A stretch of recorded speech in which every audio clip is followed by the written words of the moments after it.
देश प्रदेश टीवी देख रहे ਸਾਰੇ ਦਰਸ਼ਕਾਂ ਦਾ ਤੇ ਰੇਡ ਐਫਐਮ ਸੁਣਨ ਵਾਲੇ ਸਾਰੇ ਸਰੋਤਿਆਂ ਦਾ ਪ੍ਰੋਗਰਾਮ ਇੰਡੀਆ ਨਿਊਜ਼ ਟਰੈਕ ਦੇ ਵਿੱਚ ਸਵਾਗਤ। मैं अनुजा शर्मा ਤੇ ਇਸ ਵਕਤ ਮੇਰੇ ਨਾਲ ਮੌਜੂਦ ਨੇ ਜੀ ਸੀਨੀਅਰ ਪੱਤਰਕਾਰ ਮਨਪ੍ਰੀਤ ਰੰਧਾਵਾ। ਬਹੁਤ-ਬਹੁਤ ਸਵਾਗਤ Manpreet programme India news track ਦੇ ਵਿੱਚ। ਧੰਨਵਾਦ अनुजा। ਮਨਪ੍ਰੀਤ ਅਸੀਂ ਗੱਲ ਕਰਦੇ ਹਾਂ ਅੱਜ 8ਵੇਂ ਗੇੜ ਦੀ ਬੈਠਕ ਹੈ ਕਿਸਾਨਾਂ ਦੀ ਸਰਕਾਰ ਦੇ ਨਾਲ। ਤੁਹਾਨੂੰ ਕੀ ਲੱਗਦਾ ਹੈ ਉਹਦੇ ਵਿੱਚ ਕੋਈ ਨਤੀਜਾ ਨਿਕਲ ਕੇ ਆਏਗਾ? ਦੇਖੋ अनुजा, जिस तरह ਤੁਸੀਂ ਦੱਸਿਆ ਕਿ 8ਵੇਂ ਗੇੜ ਦੀ ਗੱਲਬਾਤ ਆ ਜੀ 30 ਤਰੀਕ ਨੂੰ 30 ਦਸੰਬਰ ਨੂੰ ਜਿਹੜੀ ਇਸ ਤੋਂ ਪਹਿਲਾਂ ਇੱਕ ਜਿਹੜੀ 4 ਜਨਵਰੀ ਤੋਂ ਪਹਿਲਾਂ ਇੱਕ 30 ਦਸੰਬਰ ਨੂੰ ਮੀਟਿੰਗ ਹੋਈ ਸੀ, ਉਹਦੇ ਵਿੱਚ ਕੁਛ ਨਾ ਕੁਛ ਉਮੀਦ ਬਣੀ ਸੀ ਜੀ। ਜਦੋਂ ਸਰਕਾਰ ਨੇ ਜਿਹੜੇ ਕੇਂਦਰੀ ਮੰਤਰੀ ਸੀ ਉਹਨਾਂ ਨੇ ਕਿਹਾ ਸੀ ਕਿ ਅਸੀਂ ਇਲੈਕਟ੍ਰਿਸਿਟੀ ਦਾ ਬਿੱਲ ਨਹੀਂ ਲੈ ਕੇ ਆਉਂਦੇ ਜਾਂ ਜਿਹੜਾ ਆਰਡੀਨੈਂਸ ਆ ਪਰਾਲੀ ਦਾ ਉਸ ਨੂੰ ਵੀ ਅਸੀਂ ਰੋਕ ਲਾਂਗੇ ਜੀ। ਲੱਗਦਾ ਇਸ ਤਰ੍ਹਾਂ ਸੀ ਕਿ ਹੋ ਸਕਦਾ ਹੈ ਕਿ 4 ਜਨਵਰੀ ਨੂੰ ਕੋਈ ਨਤੀਜਾ ਨਿਕਲੇ, ਲੇਕਿਨ 4 ਜਨਵਰੀ ਜਿਸ ਤਰ੍ਹਾਂ ਆਉਂਦੀ ਆ ਉੱਥੇ ਰੌਲਾ ਪੈ ਜਾਂਦਾ। ਰੌਲਾ ਇਸ ਚੀਜ਼ ਦਾ ਪੈ ਜਾਂਦਾ ਕਿ ਕਿਸਾਨ ਆਗੂ ਚਾਹੁੰਦੇ ਨੇ ਕਿ ਪਹਿਲਾਂ ਤੁਸੀਂ ਖੇਤੀਬਾੜੀ ਤੇ ਕਾਨੂੰਨਾਂ ਤੇ ਗੱਲ ਕਰੋ, ਦੂਸਰੇ ਪਾਸੇ ਜਿਹੜੇ ਕੇਂਦਰੀ ਮੰਤਰੀ ਆ ਉਹ ਚਾਹੁੰਦੇ ਨੇ ਕਿ ਐਮਐਸਪੀ ਤੇ ਗੱਲ ਹੋਵੇ। ਆਪਾਂ ਨੂੰ ਕਈਆਂ ਨੇ, ਤੁਹਾਨੂੰ ਯਾਦ ਆ ਤੁਸੀਂ ਆਪ ਵਿਗਿਆਨ ਭਵਨ ਦੇ ਬਾਹਰ ਸੀ, ਮੈਂ ਵੀ ਉੱਥੇ ਹੀ ਸੀਗਾ 4 ਜਨਵਰੀ ਨੂੰ, ਕਈਆਂ ਨੇ ਦੱਸਿਆ ਕਿ ਥੋੜੀ ਜਿਹੀ ਤਲਖੀ ਵੀ ਹੋਈ ਆ। ਹਾਲਾਂਕਿ ਕੋਈ ਜਿਹੜਾ ਆਗੂ ਸੀ ਉਹ ਖੁੱਲ੍ਹ ਕੇ ਬੋਲਣ ਲਈ ਤਿਆਰ ਨਹੀਂ ਸੀ। ਉਹਨਾਂ ਨੂੰ ਲੱਗਦਾ ਸੀ ਕਿ ਕਿਤੇ ਨਾ ਕਿਤੇ ਜਿਹੜੀਆਂ ਇਹ ਟਾਕਸ ਨਾਲ ਜੋ ਗੱਲਬਾਤ ਚੱਲ ਰਹੀਆਂ ਇਹ ਕਿਤੇ ਡੀਰੇਲ ਨਾ ਹੋ ਜਾਣ। ਬਿਲਕੁਲ। ਲੇਕਿਨ ਅਨੁਜਾ, ਜਿਹੜਾ ਤੁਸੀਂ ਪੁੱਛਿਆ ਕਿ ਅੱਜ ਦਾ ਕੀ ਹੈ, ਲੋਕਾਂ ਨੂੰ ਅੱਜ ਵੀ ਕਿਸਾਨਾਂ ਦੇ ਆਗੂ ਨੂੰ ਅੱਜ ਵੀ ਬਹੁਤੀ ਉਮੀਦ ਨਹੀਂ ਆ। ਉਹਦਾ ਕਾਰਨ ਆ ਪੰਜਾਬ ਦੇ ਜਿਹੜੇ ਬੀਜੇਪੀ ਦੇ ਮੰਤਰੀ ਆ ਸਾਬਕਾ ਸੁਰਜੀਤ ਜਾਇਨੀ, ਹਾਂਜੀ, ਉਹਨਾਂ ਦੇ ਨਾਲ ਜਿਹੜੇ ਪੰਜਾਬ ਦੇ ਬੀਜੇਪੀ ਦੇ ਇੱਕ ਲੀਡਰ ਨੇ ਹਰਜੀਤ ਸਿੰਘ ਗਰੇਵਾਲ ਜੀ, ਉਸ ਤੋਂ ਇਲਾਵਾ ਇੱਕ ਐਮਪੀ ਰਹੇ ਨੇ ਵਿਜੇ ਕੁਮਾਰ ਸੰਪਲਾ। ਇਹ ਕੱਲ੍ਹ ਪ੍ਰਧਾਨ ਮੰਤਰੀ ਨਰਿੰਦਰ ਮੋਦੀ ਨੂੰ ਮਿਲ ਕੇ ਆਏ ਜੀ। ਬਿਲਕੁਲ। ਮਿਲਣ ਤੋਂ ਬਾਅਦ ਜੋ ਉਹਨਾਂ ਨੇ ਇਹ ਦੇਖੋ ਉਹਨਾਂ ਨੇ ਆ ਕੇ ਬਿਆਨ ਦਿੱਤੇ ਆ, ਉਹ ਸਿੱਧਾ ਆ ਕੇ ਕਹਿ ਰਹੇ ਨੇ ਕਿ ਦੇਖੋ ਜੀ ਇਹਨਾਂ ਦੀ ਨੀਤ ਨਹੀਂ ਠੀਕ, ਬਿਲਕੁਲ, ਕਿਸਾਨਾਂ ਦੇ ਆਗੂਆਂ ਦੀ। ਦੇਖੋ ਜੀ ਇਹ ਤਾਂ ਜਿਹੜੀ ਬਿਲਕੁਲ ਹੱਠ ਇਹਨਾਂ ਨੇ ਠਾਣੀ ਹੋਈ ਹੈ। ਜੋ ਉਹਨਾਂ ਦੇ ਬਿਆਨਬਾਜ਼ੀਆਂ ਆ ਰਹੇ ਨੇ ਔਰ ਆ ਕੇ ਉਹਨਾਂ ਨੇ ਬਿਲਕੁਲ ਸਪਸ਼ਟ ਕਰ ਦਿੱਤਾ ਕਿ ਜਿਹੜੀ ਕੇਂਦਰ ਸਰਕਾਰ ਆ ਉਹ ਖੇਤੀਬਾੜੀ ਦੇ ਕਾਨੂੰਨ ਵਾਪਸ ਨਹੀਂ ਲਏਗੀ। ਹੁਣ ਮੈਨੂੰ ਇੱਕ ਗੱਲ ਦੱਸੋ, ਕਿਸਾਨਾਂ ਦੇ ਆਗੂ ਚਾਹੁੰਦੇ ਨੇ ਕਿ ਖੇਤੀਬਾੜੀ ਦੇ ਕਾਨੂੰਨ ਵਾਪਸ ਆਉਣ, ਬਿਲਕੁਲ, ਉਸ ਤੇ ਗੱਲਬਾਤ ਕਰ ਰਹੇ। ਕੇਂਦਰ ਦੇ ਜਿਹੜੇ ਮੰਤਰੀ ਨੇ, ਚਾਹੇ ਖੇਤੀਬਾੜੀ ਮੰਤਰੀ ਨਰਿੰਦਰ ਤੋਮਰ ਹੋਣ, ਚਾਹੇ ਰੇਲਵੇ ਮੰਤਰੀ ਪੀਯੂਸ਼ ਗੋਇਲ ਹੋਣ, ਚਾਹੇ ਜਿਹੜੇ ਪੰਜਾਬ ਦੇ ਹੈਗੇ ਆ ਸੋਮ ਪ੍ਰਕਾਸ਼, ਉਹ ਵੀ ਵਿੱਚ ਬੈਠਦੇ ਨੇ। ਇੰਨਾ ਅਮਲਾ ਫੈਲਾ ਉਹ 'ਚ ਬੈਠਦਾ, ਇੰਨੇ ਜਿਹੜੇ ਸਰਕਾਰੀ ਅਫਸਰ ਬੈਠਦੇ ਆ ਕਿ ਉਹਨਾਂ ਦੀ ਜਿਹੜੀ ਇਸ ਮੀਟਿੰਗ ਦੀ ਕੋਈ ਸੈਂਕਟਿਟੀ ਨਹੀਂ ਆ।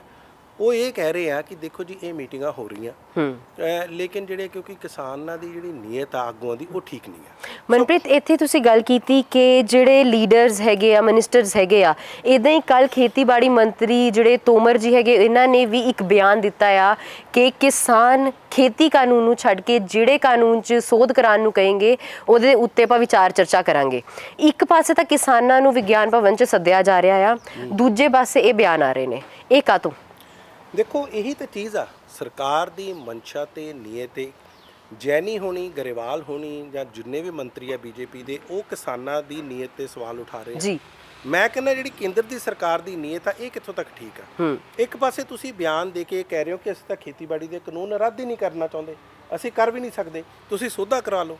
ਸੋਧਾ ਤਾਂ ਕਿਸਾਨਾਂ ਦੇ ਆਗੂਆਂ ਨੇ ਬਾਰ-ਬਾਰ ਕਹਿਤਾ ਕਿ ਸੋਧਾ ਨਹੀਂ ਕਰਨੀਆਂ।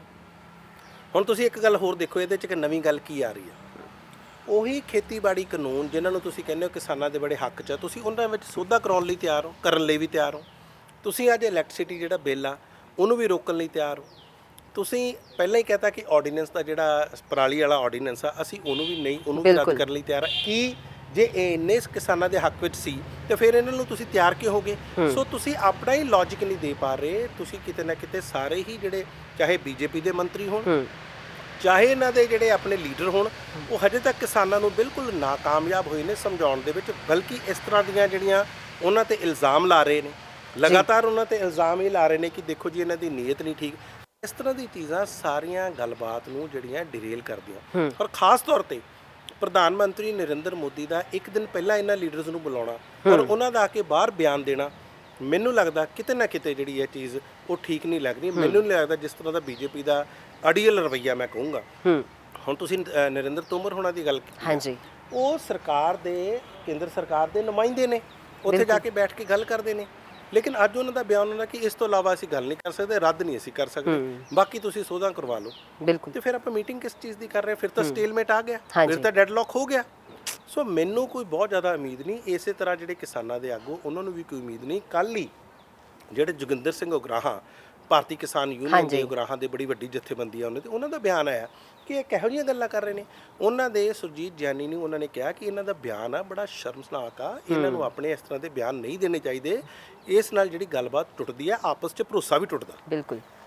ਤੇ ਉੱਥੇ ਹੀ ਮਨਪ੍ਰੀਤ ਜਿਹੜੀ ਸਾਡੀ ਸੁਪਰੀਮ ਕੋਰਟ ਹੈ ਉਹਨੇ ਵੀ ਕਿਹਾ ਆ ਕਿ ਜਿਹੜਾ ਇੰਨਾ ਵੱਡਾ ਇਕੱਠ ਕਿਸਾਨਾਂ ਦਾ ਉੱਥੇ ਬੈਠਾ ਹੈ ਕਿ ਕੀ ਉਹ ਕੋਵਿਡ-19 ਤੋਂ ਸੁਰੱਖਿਅਤ ਆ ਕਿ ਨਹੀਂ ਹੈ, ਇਹਦੀ ਵੀ ਬਹੁਤ ਵੱਡੀ ਗੱਲ ਚੱਲ ਰਹੀ ਹੈ। ਤੇ ਸੁਪਰੀਮ ਕੋਰਟ ਨੇ ਇਸ ਇਕੱਠ ਨੂੰ ਜਿਹੜੀ ਤਬਲੀਗੀ ਜਮਾਤ ਦਾ ਇਕੱਠ ਹੋਇਆ ਸੀ ਉਹਨਾਂ ਨਾਲ ਵੀ ਕੰਪੇਅਰ ਕੀਤਾ ਆ ਤੇ ਪੁੱਛਿਆ ਕਿ ਕਿਸ ਤਰੀਕੇ ਨਾਲ ਉੱਥੋਂ ਵੱਖਰਾ ਆ।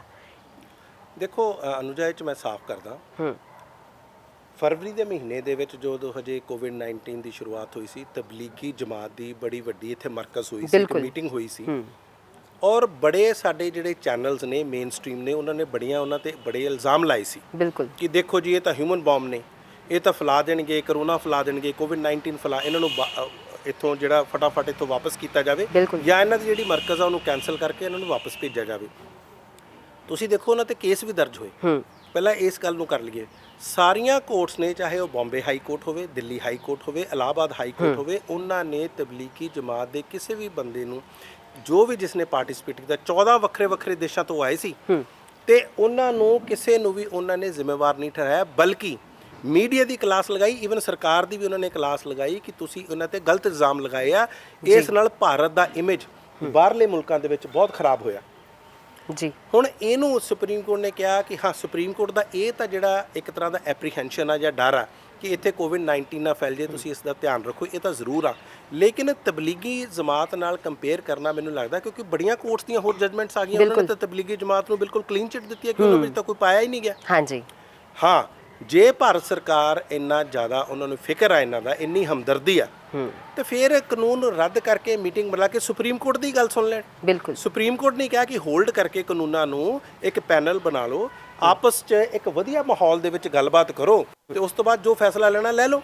ਨਾ ਤਾਂ ਸੁਪਰੀਮ ਕੋਰਟ ਦੀ ਗੱਲ ਸੁਣਦੇ ਆ ਵੀ ਜਿਹੜਾ ਸੁਪਰੀਮ ਕੋਰਟ ਦਾ ਜਿਹੜਾ ਆਇਆ ਬਿਆਨ, ਤੇ ਭਾਰਤ ਸਰਕਾਰ ਇਸ ਤੇ ਚੰਗੀ ਤਰ੍ਹਾਂ ਵਿਚਾਰ ਕਰ ਲੇ। ਬਿਲਕੁਲ, ਇੱਕ ਪਾਸੇ ਤਾਂ ਇੱਕ ਅੰਦੋਲਨ ਹੋ ਰਿਹਾ ਤੇ ਜੋ ਦੂਸਰੇ ਆਪਣੇ ਪਾਸੇ ਇਲੈਕਸ਼ਨਾਂ ਹੁੰਦੀਆਂ, ਬਿਹਾਰ ਦੀਆਂ ਇਲੈਕਸ਼ਨਾਂ ਹੁੰਦੀਆਂ, ਉਦੋਂ ਵੱਡੀਆਂ ਵੱਡੀਆਂ ਰੈਲੀਆਂ ਕਰਦੇ ਨੇ, ਸਾਰੇ ਮੰਤਰੀ ਕਰਦੇ ਨੇ, ਇਨਕਲੂਡਿੰਗ ਪ੍ਰਧਾਨ ਮੰਤਰੀ ਕਰਦੇ ਨੇ ਜੀ, ਤੇ ਉਦੋਂ ਕੋਵਿਡ-19 ਦਾ ਡਰ ਕਿੱਥੇ ਜਾਂਦਾ ਜੀ।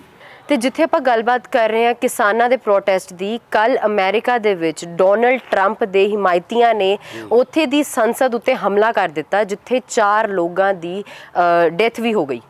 ਉਹਨੂੰ ਕਿਸ ਤਰੀਕੇ ਨਾਲ ਦੇਖਦੇ ਹੋ? ਦੇਖੋ, ਬੜੀ ਸ਼ਰਮਨਾਕ ਗੱਲ ਆ ਜੀ। ਜੇ ਇੰਡੀਆ ਦੁਨੀਆ ਦੀ ਸਭ ਤੋਂ ਵੱਡਾ ਇਹ ਲੋਕਤਾਂਤਰਿਕ ਦੇਸ਼ ਆ ਜੀ, ਇੰਡੀਆ ਨੂੰ ਬੜਾ ਵੱਡੀ ਡੈਮੋਕ੍ਰੇਸੀ ਮੰਨਿਆ ਜਾਂਦਾ ਕਿਉਂਕਿ ਸਾਡੀ ਜਿਹੜੀ ਜਨਸੰਖਿਆ ਪੋਪੂਲੇਸ਼ਨ ਆ ਉਹ ਬਹੁਤ ਆ। ਬਿਲਕੁਲ, ਉੱਥੇ ਹੀ ਅਮਰੀਕਾ ਨੂੰ ਪਾਵਰਫੁਲ ਡੈਮੋਕ੍ਰੇਸੀ ਮੰਨਿਆ ਜਾਂਦਾ। ਦੁਨੀਆ ਦੀ ਸਭ ਤੋਂ ਤਾਕਤਵਰ ਡੈਮੋਕ੍ਰੇਸੀ ਹੈ, ਸਭ ਤੋਂ ਤਾਕਤਵਰ ਲੋਕਤੰਤਰ। ਬਿਲਕੁਲ, ਲੇਕਿਨ ਜੋ ਉੱਥੇ ਕੈਪੀਟਲ ਹਿੱਲ ਦੇ ਵਿੱਚ ਹੋਇਆ, ਜਿਸ ਤਰ੍ਹਾਂ ਜਿਹੜੇ ਡੋਨਲਡ ਟਰੰਪ ਜਿਹੜੇ ਪ੍ਰੈਜ਼ੀਡੈਂਟ ਨੇ, ਹਜੇ ਉਹ ਪ੍ਰੈਜ਼ੀਡੈਂਟ ਨੇ, ਉਹਨਾਂ ਨੇ 20 ਤਰੀਕ ਨੂੰ ਉਹਨਾਂ ਨੇ ਸੱਤਾ ਚੋਂ ਬਾਹਰ ਹੋਣਾ ਜੀ।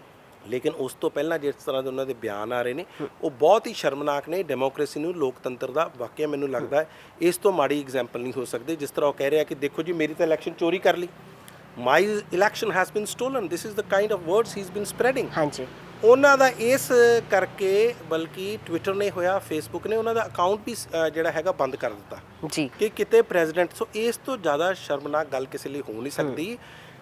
ਲੇਕਿਨ ਨਾਲ ਦੀ ਨਾਲ ਦੇਖੋ, ਜੇ ਇਹਨੂੰ ਇੰਡੀਆ ਦੇ ਸੰਦਰਭ 'ਚ ਦੇਖੋ ਤੇ ਸਾਡੇ ਜਿਹੜੇ ਪ੍ਰਧਾਨ ਮੰਤਰੀ ਕਿਸੇ ਟਾਈਮ ਉੱਥੇ ਜਾ ਕੇ ਕਹਿ ਕੇ ਆਏ ਆ ਕਿ ਅਬ ਕੀ ਬਾਰ ਟਰੰਪ ਸਰਕਾਰ ਜੀ, ਉਹਦਾ ਵੀ ਹੁਣ ਕ੍ਰਿਟਿਸਿਜ਼ਮ ਹੋ ਰਿਹਾ। ਜਦੋਂ ਆਪਾਂ ਕਹਿੰਦੇ ਆ ਕਿ ਉੱਥੇ ਇਹ ਚੀਜ਼ਾਂ ਨਹੀਂ ਹੋਣੀਆਂ ਚਾਹੀਦੀਆਂ, ਇਸ ਚੀਜ਼ ਦਾ ਵੀ ਕ੍ਰਿਟਿਸਿਜ਼ਮ ਹੁੰਦਾ ਕਿ ਜਦੋਂ ਤੁਸੀਂ ਜੇ ਕੋਈ ਹੋਰ ਪ੍ਰਧਾਨ ਮੰਤਰੀ, ਮੰਨ ਲਓ ਕੈਨੇਡਾ ਦੇ ਪ੍ਰਧਾਨ ਮੰਤਰੀ ਨੇ ਜਸਟਿਨ ਟਰੂਡੋ, ਜਦੋਂ ਉਹ ਕਹਿੰਦੇ ਜਿਹੜਾ ਕਿਸਾਨਾਂ ਦਾ ਅੰਦੋਲਨ ਆ ਉਹ ਠੀਕ ਆ, ਕਿਸਾਨਾਂ ਦੀਆਂ ਮੰਗਾਂ ਮੰਨੋ, ਤਾਂ ਆਪਾਂ ਕਹਿੰਦੇ ਸਾਡੇ ਤੁਸੀਂ ਮੁਲਕ ਦੇ ਵਿੱਚ ਸਾਡੇ ਵਿੱਚ ਇੰਟਰਫੀਅਰ ਨਾ ਕਰੋ, ਤੁਹਾਡੀ ਕੋਈ ਦਖਲ ਅੰਦਾਜ਼ੀ ਨਹੀਂ ਹੋਣੀ ਚਾਹੀਦੀ। ਲੇਕਿਨ ਦੂਸਰੇ ਪਾਸੇ ਜਦੋਂ ਅਸੀਂ ਇਹ ਗੱਲਾਂ ਕਹਿੰਦੇ ਆ ਕਿ ਉੱਥੇ ਮਾੜਾ ਹੋਇਆ ਤਾਂ ਉਹਨੂੰ ਅਸੀਂ ਜਾਇਜ਼ ਮੰਨਦੇ ਹਾਂ। ਇਸ ਨੂੰ ਇਸ ਸੰਦਰਭ 'ਚ ਵੀ ਦੇਖਿਆ ਜਾਣਾ ਚਾਹੀਦਾ।